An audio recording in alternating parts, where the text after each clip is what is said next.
Alright, this little screencast is how to access Drive in Google. This is where everything lives. This is where your sheets live, your documents live, your presentations, which is like PowerPoint. Everything lives within Drive. So if you think of your H drive at school, this is the similar thing. This is Google Drive. It's stored in the cloud. It's accessible on any device as long as you have web access. There's a couple of ways you can make it work offline, but just for this time we're going to look at how you actually access it when you're on the web.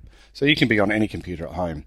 So once again, you have to sign in like we talked about in that previous screencast we have seen, and here you'll just be able to know what account you're operating in. So I've got my Concordia account, so I know that the drive here is associated with my Concordia account.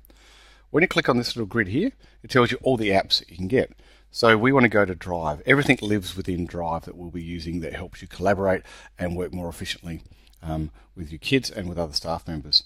So if I open Drive up, it will just look like a normal H drive for you. There's no difference. It's just a perfectly H drive.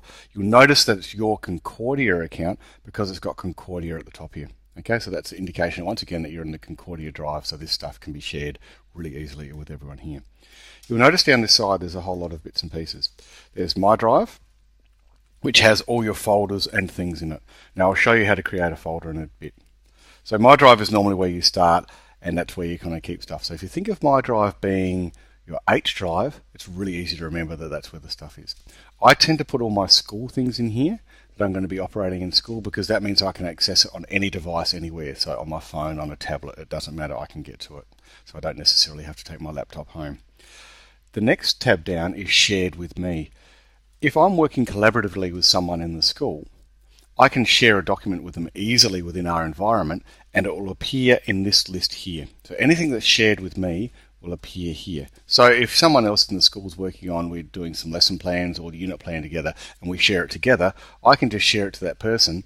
They'll get an email saying something's been shared with you, and if you open up this tab, you'll see all the things that have been shared. Now, these are the things that I've been playing around with, but if I had things from other staff members, they will just list in there.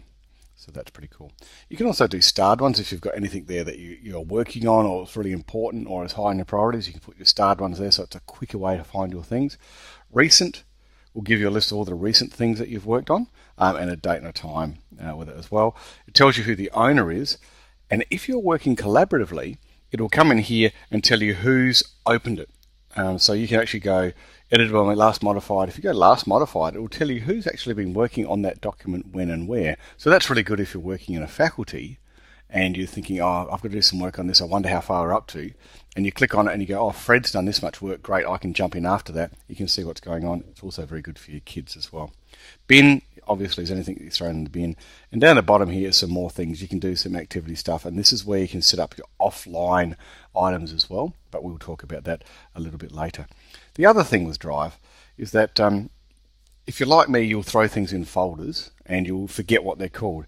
If you do a search here, it will pull up anything that you've got inside your Drive. So if I just put in, I don't know, staff, let's have a look at that, it will then search anything that's got the word staff in it. Okay, you'll notice that down through here I've got a whole lot of bits and pieces, and I've also got PDFs.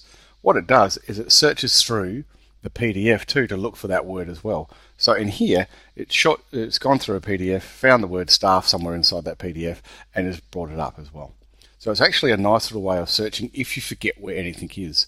I like still putting things in folders because that's the way I kind of think, but with this search function, you really don't need to put things in folders. It just makes it easier for you to find things, but a search at the top will drive down quite deeply to what you're trying to find. You can also refine your searches as well. So you can either only grab people from Concordia, you might just want to be looking at drawings, all these kind of things that you would normally be able to refine and be granular with in terms of your search within Google, you can do on all your documents. So that is Drive. So it's a nice little place, and that's where you'll probably be spending 95% of your time when you're working collaboratively with people or when you're setting up your work. I tend to live in Drive all the time.